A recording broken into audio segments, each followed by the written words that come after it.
You're listening to a podcast from 702 and Cape Talk. 702 and Cape Talk. The Naked Scientist. 28 minutes to 10 o'clock. Let's move on to other things, other matters that will educate us and make us clever people. And we are satisfying your curiosity about the world in which we live. The Naked Scientist is with us on 021 446 0567 011 883 0702. Good morning to you, Chris. Welcome. Morning, Reedy. Thank you. Now, this is a global debate, isn't it? I mean, here in South Africa, the different schools of thought on the effects of marijuana and its medical use or medical benefits. There's some lobbying for it to be recognized. What's the latest? What do you have for us? Well, yes, you're right, that this is a contentious issue.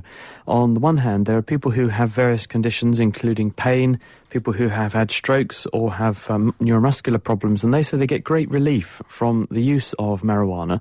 There are other groups that say this is an illegal drug and people shouldn't be having to self-medicate with it. We should have other ways of dealing with their problems. What would be really rather good is if we had a way of exploiting the beneficial effects of marijuana without having to have the negative side effects. It can cause memory problems, it can cause mood problems, it can cause dependence problems in some people.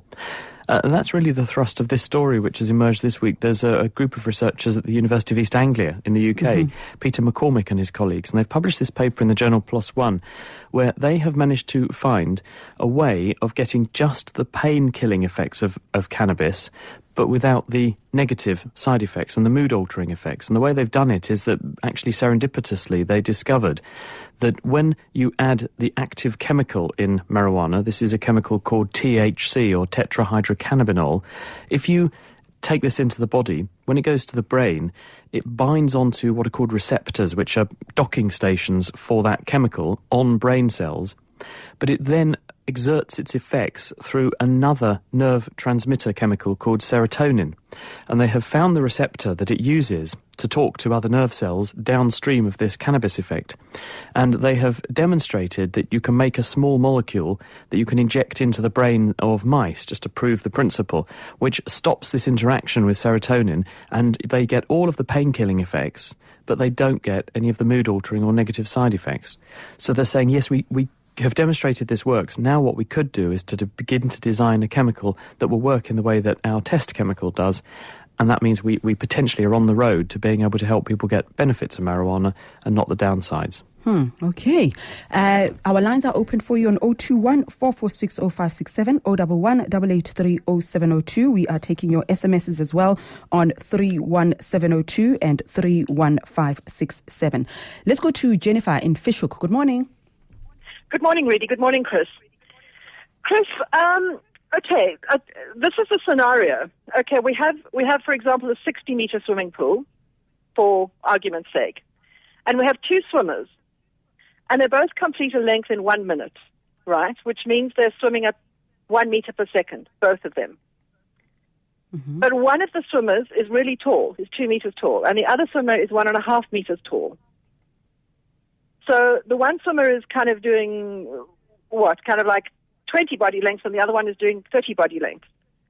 But they're swimming at the same speed. But if you were to take those two swimmers out of the swimming pool and put them into a river that is flowing at 1 meter per second, and put them next to each other and have them swim, would they still be swimming at the same speed, or would the shorter person be going faster because the longer person has the advantage of body length?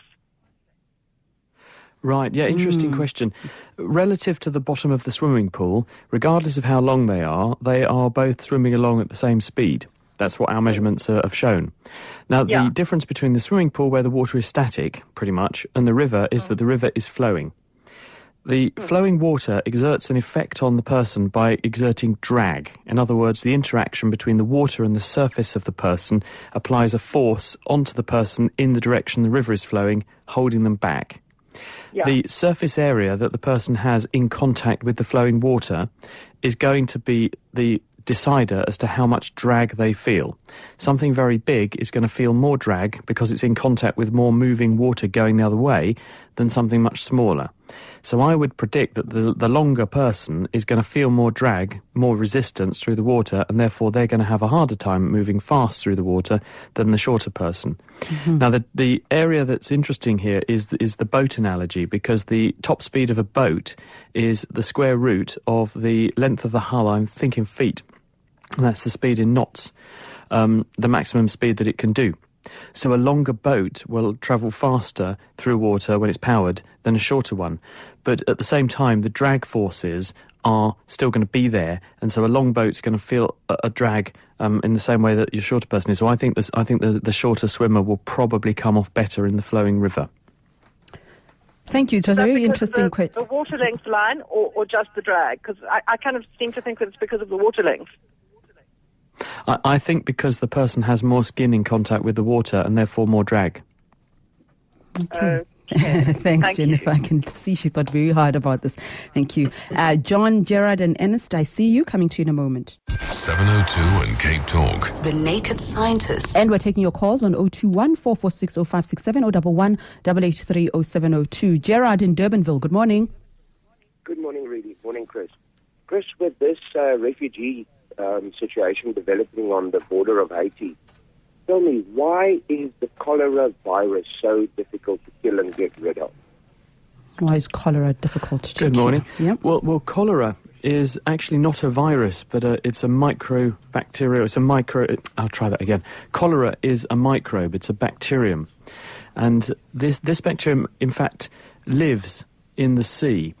If you look at the organisms that inhabit the sea, you find things called plankton, and these are microorganisms, and they can be zooplankton, which are little animals, or phytoplankton, little plants. The zooplankton, the little animals, one particular type of them is called a coccolithophore, and they're microscopic, and they have a little calcium shell. They inhabit this sort of hard outer coat with the soft bits inside.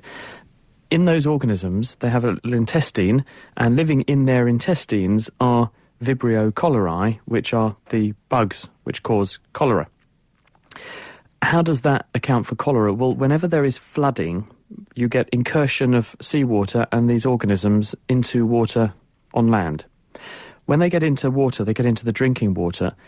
If they are not filtered, these coccolithophores, out of the drinking water, and people get them in their body, the cholera comes out of those and gets into people's intestines, and when it gets into us, it then triggers this incredibly powerful diarrhea. It's because the organism makes, as a virulence factor, something which activates very powerfully a signal in the intestinal cells and makes the absorbing process that normally pulls liquid out of the intestine and puts it into your bloodstream, it makes that run backwards. It's rather like running an engine backwards, and it starts pumping fluid into the intestine rather than getting it out. So predictably, you can probably guess what happens, and people can lose litres and litres of fluid from their body every hour, and that's why it's so deadly. But once it's established in a community, because a person who is carrying cholera and sheds cholera is so infectious, they're shedding so many of these bacteria, if the stuff that comes out of their body isn't properly dealt with and it gets back into the local water supply, then other people get infected, and then other people get infected, and you have a big outbreak. Usually when you have refugee crises and things, one of the things that's happening is that you've got a lot of people in one place, you've got very poor sanitation, very poor access to clean water, and all it takes is the initiation of a cholera case, and then everything goes down, because very soon everyone starts to catch it. And with the Haiti situation after the earthquake, they've actually now done genetic typing of the cholera bug that turned up there, and ironically, it wasn't homegrown cholera. It came in the intestine of somebody who came to help from overseas, the people of Haiti, when they had their earthquake. And so it was somebody who obviously had picked up cholera somewhere else, brought it with them, and then their own poor hygiene habits meant, and coupled with the situation and the disaster, meant that it caused an outbreak. Phew, it's very tragic indeed. Njabula wants to know via SMS, is there a difference between a fresh water and seawater fish, and can either survive in each other's environment if swapped? Well, there is certainly a difference, and if you just took a fish out of the ocean and plonked it in cold water, fresh water in a fish tank in your living room, and vice versa, they would not survive. There are, however, fish that do have the ability to live in both places. I'm thinking of, for example, salmon. Salmon are born in a river, they swim down the river to the sea, they then inhabit the sea for a while, and they use the Earth's magnetic field to navigate by to find their way back to the very same place where they themselves were born to reproduce. It's one of those amazing feats of nature. But they have to make some quite considerable changes to their physiology in order to compensate for that journey. Because when you're in freshwater, the problem you have is that your body has more concentrated blood in it than the outside world. So the water in the outside world tries to move from an area where there's lots of water in the river into your body and make your body swell up. And this is why if you put fruits and vegetables in a bowl of water, they'll go all stiff. That this is because fresh water is moving into the more concentrated salts inside the fruits and vegetables. It's the same thing. And in a fish, the gills, where the water flows very close to the animal's blood, is the place where most of this water exchange tries to happen. In the ocean, the reverse is true. The outside world, the water, is incredibly salty, much, much, much saltier than the flesh and the blood of the fish. So if it doesn't take steps to compensate, the water in its body gets drawn out and it gets dehydrated. You can do this yourself in your kitchen. If you make a really salty solution and put some slabs of potato in it, the potato, it will start off nice and stiff and rigid, and after a couple of hours it will be all floppy because the water has been pulled out of the potato and all the cells have gone floppy. Now, fish can compensate, like salmon, for that, and they do it by adjusting their physiology and how they cope with moving water in and out of their body. Because they have the ability to do that, they can survive. Most animals have not evolved to do that. They don't have to live in both environments, so they can't, and they would die because their body would suffer an osmotic shock. John in Strand, good morning. Morning, Rudy. Morning, Chris. Chris, because I'm constantly reading that, the cells in the body regenerate. So my question is really why, if there's all this regeneration going on, why do we get old and eventually die? It's a good one, this one, and people have been struggling with this question for years. I mean, many people have grown old trying to solve the problem. There's an interesting paper, actually, that's come out this week. It's in the journal Nature Medicine. I spoke to the guy who published it, Saul Valeda, from University of California, San Francisco. He was part of the team last year who did the experiment where they did parabiosis. I don't know if you saw this in the news, where a young mouse was connected by its circulation to an old mouse, and they found that the old mouse became much younger. Effectively, it was rejuvenated by having the blood of the younger mouse flowing through it. The young mouse, on the other hand, paid a price because the younger mouse got a lot older through doing this.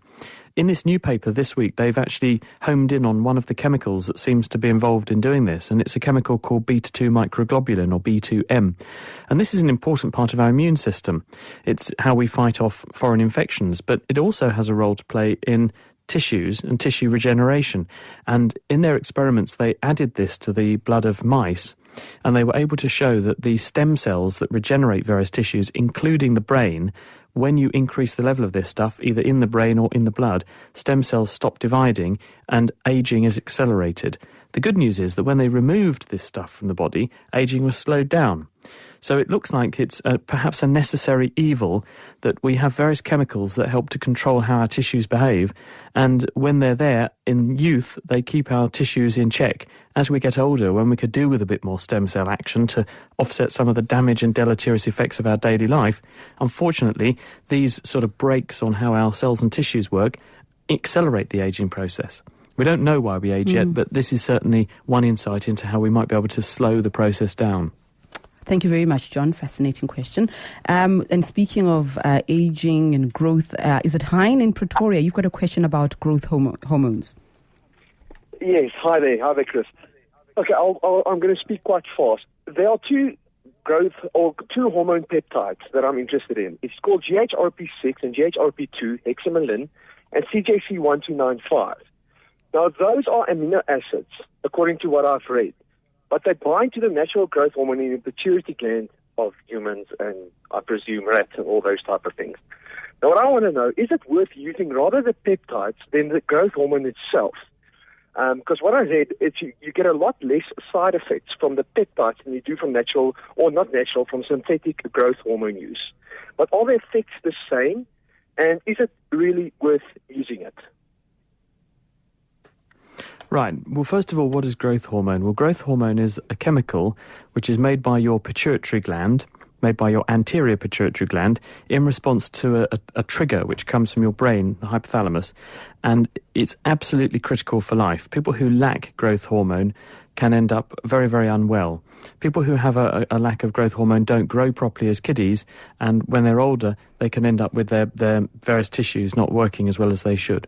So one thing that you can do for younger people to make sure they achieve the right stature is you give them doses of artificial growth hormone. In the old days, they actually used to use human growth hormone extracted from human pituitary glands. There are some conditions where you have too much growth hormone, and this can produce gigantism. People grow too much if the overproduction occurs during childhood, or you can get a condition called acromegaly, where certain tissues continue to grow and develop throughout life and can respond to growth hormone in adulthood. You should never take these things unless you need them, because they have powerful effects on all of your tissues, and pretty much every cell in your body has receptors for growth hormone and can respond to it. It increases sugar levels, it will increase blood pressure, it can have other consequences beyond just making things grow. So it's very important to make sure that this is used appropriately. Inappropriate use could lead to you having hypertension. It can lead to problems with other chemical signals in the body, skin problems, skin changes, and, as I say, things like big hands and feet, acromegaly. Ernst in Davidson, good morning. Good morning, ma'am. How are you? Fine, welcome. Your question? Yes, ma'am. Sorry, sir. I have a question here regarding the speed. Speed of? So, yes, what happens, because I once went for a defensive driving, so we were arguing about the speed, whereby we were told that I was asking if I'm driving a 1984 car with someone who's driving a recent car. They said the speed, if I were both driving at 80, it is likely that the one that who is driving the latest car won't be hit by the speed limit, by the speed trap or something. I just wanted to know, is it true that the speeds are not the same with different models? No, unfortunately, there's no immunity. Old or new cars get caught by speed traps. And the way speed traps work, usually, there's a number of different ways of doing this, but they usually use the radar system. And either there's a fixed camera, and there's one of them in that blinking tunnel on the I think it's the M1, isn't it, Joburg? It's hiding around the corner. I always nearly get caught by that one. But you always have to watch out for that. But so you have a system where the camera fires a barrage of radio waves, radar signals. They bounce off of a car and they are reflected back to the camera. Now, when something is moving, then the waves that bounce off it arrive coming back at the camera slightly more stretched out, because the object they're bouncing off of is moving away. So one wave pings off the car, then the next one that comes back is slightly further back than it should be, and the amount that it's stretched out is proportional to the speed of the vehicle. And so therefore you can work out how fast something is going away from you or coming towards you. That's how these radar guns work. And this is a phenomenon called the Doppler shift. And there's not really any requirement other than you have a surface that's reflective to these radio waves. More recent inventions include laser scanners that will also read number plates as well, so that you don't even have to have a person standing there or even someone looking at the pictures. You can have something using this radar system to work out how fast things are, and then it scans an entire picture looking for something that conforms to a number plate, and then it reads the number plate. If you obscure your number plate, obviously they're going to have trouble catching you, but then they'll catch you for having a dodgy number plate, won't they? But I was asking it because if maybe I was driving a 1984 car and someone is driving, will that have a difference in? No, there's absolutely no difference between old cars and new cars. They're both going to reflect the radar waves back to the camera, and it will see you. Okay, so I think you're hoping for a different answer there. Sorry. Let's go to Devon in Benoni. Good morning. Hi, good morning. Thank you for taking my call. Okay, I have a question for the guests, right? I'm Hindu, and you see we have some days where we fast. We have months even where we fast, where we abstain from any meat or meat products. I even have relatives who are pure vegetarian, because in Hinduism, you're not supposed to eat animal products. Now, I'm fasting like for this weekend, today, tomorrow, And I'm told that I'm not supposed to eat. There's 3 different food categories.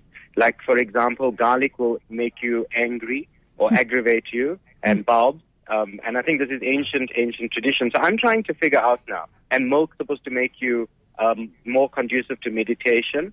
And eggs, for example, makes you dull.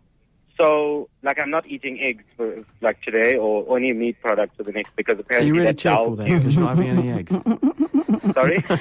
You're cheerful because you're not having any eggs because they make you dull, right? Yeah. Exactly. But I don't know They whether, laughed, so yeah. I'm religious and I love my religion. I love being a Hindu for, the philosophy and, I like it. But I don't get this whole, should we be eating, not eating garlic because it aggravates the system or aggravates your mind or makes you short-tempered, and eggs apparently make you dull or make you dim. Like food and mood, okay. Yeah, so food and mood summarises it beautifully. Is there any basis to that? Well, there certainly is some basis in the sense that people have done experiments and they have shown that obviously people who are hungry are miserable because food is where we get energy. Food is where we also get the building blocks of some of the signals that the brain uses when it sends signals from one nerve cell to another. So if you deprive the brain of energy and you deprive the brain of some of these key ingredients it needs to make neurotransmitters, then yes, there are definitely mood consequences.